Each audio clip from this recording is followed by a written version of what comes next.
Hello Internet, James Allen from Out of 8, and today I'm playing strategy sequel Gratuitous Space Battles 2. Your goal is to design fleets, give them orders, and then watch as the battles play out against enemy forces. Game features a disappointingly low number of battles. You can see all the battles displayed here. There's only 11 planets, which is not very much content because there's only one enemy fleet that you have to fight against at each planet. The content comes from the challenges from other players, because you can create your own fleet and then submit it online for others to play against. So that's where the content really comes from, is the end users. So that's what I'm going to do, is actually just pick a user challenge kind of somewhat at random for that. As you complete challenges, you unlock honor, which you can use to unlock additional modules, ship hulls, races, and components for your ships to kind of add to their different capabilities and stuff like that. So, and then it shows all the little pieces here and the one that you've unlocked out of all of them. So let's just pick an online challenge, and then I'll show you how the rest of the game works. So just kind of put them all in order, and we'll refresh the list here. And you can sort them by, people rate them according to enjoyment and difficulty level. So I'm not very good, so I'm going to kind of go down here and pick something from down here. So let's just pick this one. Doesn't really matter. And then it shows you what people rate it, and we'll download it. Alright, so there's the enemy fleet up there. So what you do down here is you place ships and then give them orders. First thing I'm going to do is show you how the ship editor works. So we'll create a new ship. Starship design mode activated. So you have a bunch of different hull types. You have fighters, gunships, frigates, destroyers, cruisers, and dreadnoughts, which is more than what was offered in Gratuitous Space Battles 1. So they have added different hull types. And then you basically just place components on them. So let's make a big giant dreadnought. Has an armor boost, so we'll kind of concentrate on that. Alright, so lots of components to do there.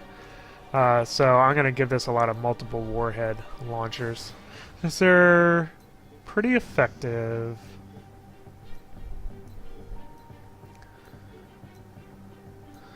And then you can pick all the other components.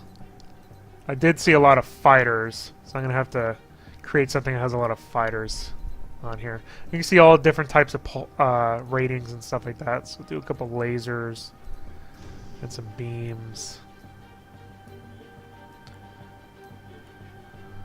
So lots of customization. It's a pretty intuitive interface here because of all the shapes. It's easy to tell what component does what. Let's give it some engines.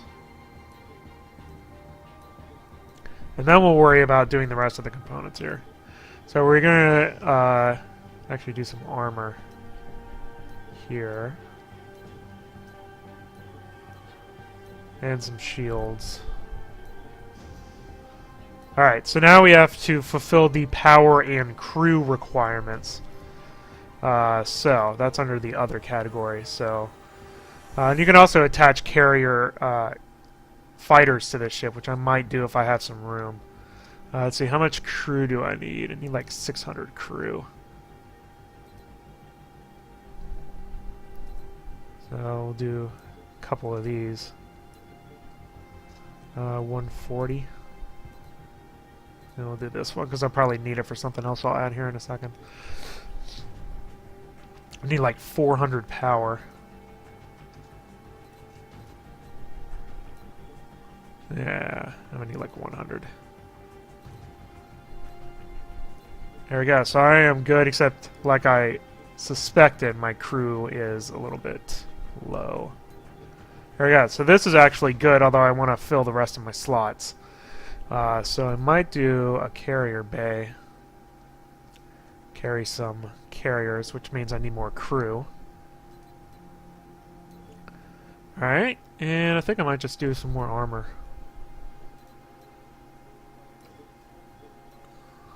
There we go. So there's my design right there. And we'll see how effective this is. So we'll give it a name. Wanda. Starship design blueprint There you go. And you can actually upload them to Steam Workshop, which is pretty cool. Steam Workshop and a bunch of mods. You can download mods for the game and download other people's ships, which is pretty good. So that's a pretty good ship. Let's make another one. I need some anti-fighter stuff. So let's build one of these destroyers here. Something that has anti-fighter capabilities. Ideal versus fighters. So we'll just do an anti-fighter thing here.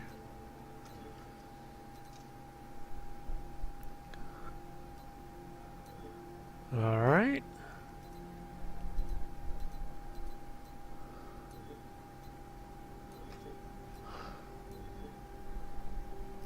I'm gonna have like no defenses. Alright, because I need power and crew. How much power? Oh, not that much.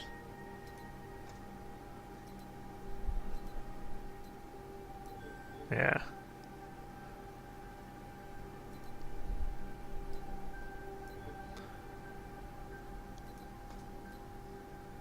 There we go. Do Sykes. Starship design blueprints. Alright. So let's fight these guys. Now you have all these filters here, so you can filter out ships of specific types, which is pretty nifty. So we're gonna have our Wanda. Now, as you add more ships, your honor goes down, and basically use the more ships you have, the less honor you get from winning. So that's kind of the deal there. Now, what did I call it? That was a destroyer, yeah. So I'm gonna have all these guys go after these fighters. That's all they're going to do, and I'll show you how that works here in a second.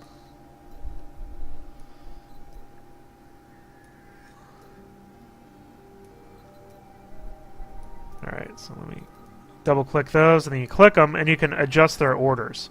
So I am going to delete everything except for attack fighters. All they're going to do is attack the fighters. And then you can click on that, and then adjust their attack range to match the range of your weapons. So all those guys are going to get real close to the fighters. There shouldn't be an issue because I think the fighters are going to come to them. So let me get some of these fighter groups up. I'm going to have 64 per capital ship. So we'll assign carrier. Up too much. Alright. Alright, how about these? There we go. So I can do 4 groups per ship. Which is what I'll do.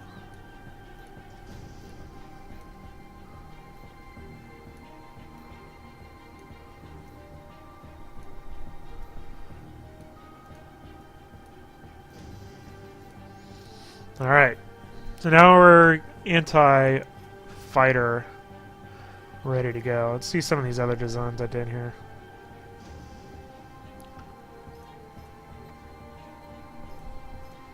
I do one of these cruisers. I'm gonna basically set the rest of these guys to attack the dreadnoughts. Alright, I think that's good. We'll try it at this at 60%. So I'm going to control click the rest of these guys. It's just going to be annoying with this. In the way. Yeah.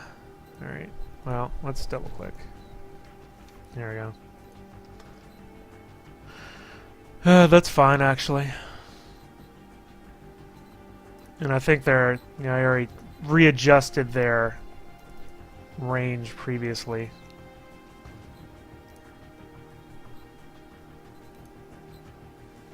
So we'll do that multiple attack. Alright, so there we go. So we'll be attacking these guys and we'll see how it goes. The kind of battle campaign mode, whatever you want to call it, it's pretty difficult.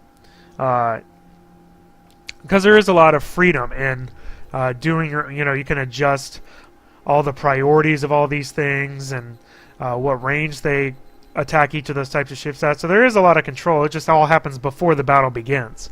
And you just watch the battle unfold. So I don't think this offers less strategy than a real-time strategy game. You just have to make all your strategy beforehand, and then the AI kind of carries it out. So let's do our fight.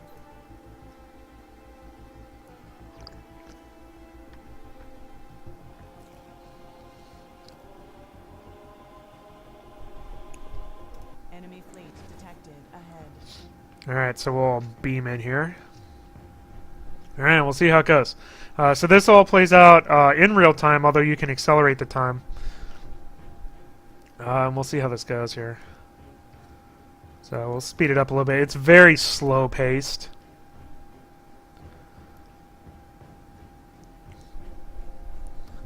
You can see the graphics have undergone some improvements, especially when you can go in and edit the visuals of your ships, which I might actually show here after the battle's over, because I haven't shown it already. We're taking out these fighters, hopefully. Pew pew. So again, all this is automatic. You get little, feedback things over there. And when things explode, they damage things that are around them, which is pretty interesting.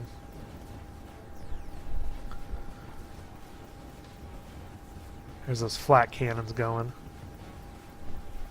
Those are effective. So, the graphics are a little bit kind of fuzzy for my taste, but you do have a lot of pew-pew going on, so which is kind of the goal. Yeah, I already took out half their fleet, so I should be in good shape here. The key to winning is matching your fleet to the vulnerabilities of the enemy, the type of ships that they're bringing in.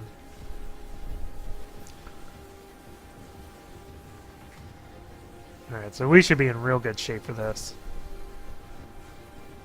Basically took all their fighters out. Yeah, shockwaves.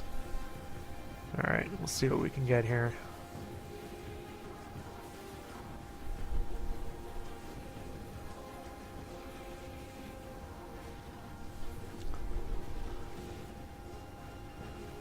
Taking this guy down. There goes his armor. I'm actually in pretty good shape. I got 100% pretty much everywhere. Now, all my destroyers are basically not useful anymore. That's okay. There goes one. I think we just got this guy left and we're good.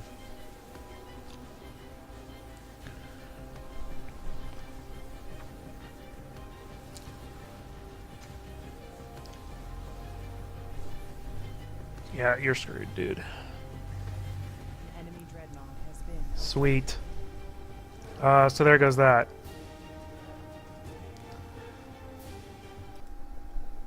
Alright, and then you could actually play it again if you want. Let's go back to the main menu. And I got a bunch of honor from that, too. So that's pretty nice. So you can go in and unlock a bunch of stuff. Then go back into the ship design. Let me open up one of the ones that I did just now. Another thing that they added in Gratuitous Space Battles 2 is the ability to edit the visuals. So you can go in and edit colors, add little pieces to the ship and stuff like that. Brightness, angles, stuff like that. So you can make it look a little bit more unique than the default looks of it. So that's pretty cool.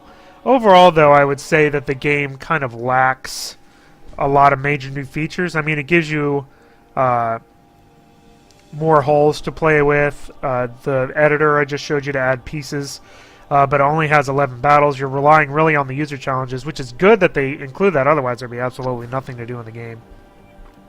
And there are some good challenges. It supports mods and stuff from Steam Workshop. The graphics are improved. But the general crux of the gameplay is kind of the same. The downside of having more ship holes is that it's a little bit more tedious to do all the orders, because instead of having 3 different holes, now there's a whole bunch of them. So effectively your work there has doubled. So while the basis of Gratuitous Space Battles is good, and I actually gave the original game a pretty high score when I reviewed it. The number of differences from Gratuitous Space Battles 1 to 2 is pretty small. You know, like I said, basically it's just more holes and more ship options, basically, is what it is. And more weapons and stuff. So it's basically kind of a content update, and they didn't really even update the single-player battles for the game. So it's until they add some more stuff, which I think there's talk about adding an actual campaign and stuff along those lines. But there are challenges to keep you busy for a while if you're into that, into this sort of thing.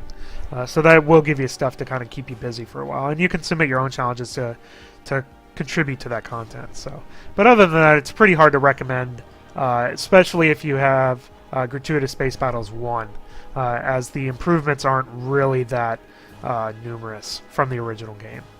That's all I have for today. Till next time, bye now.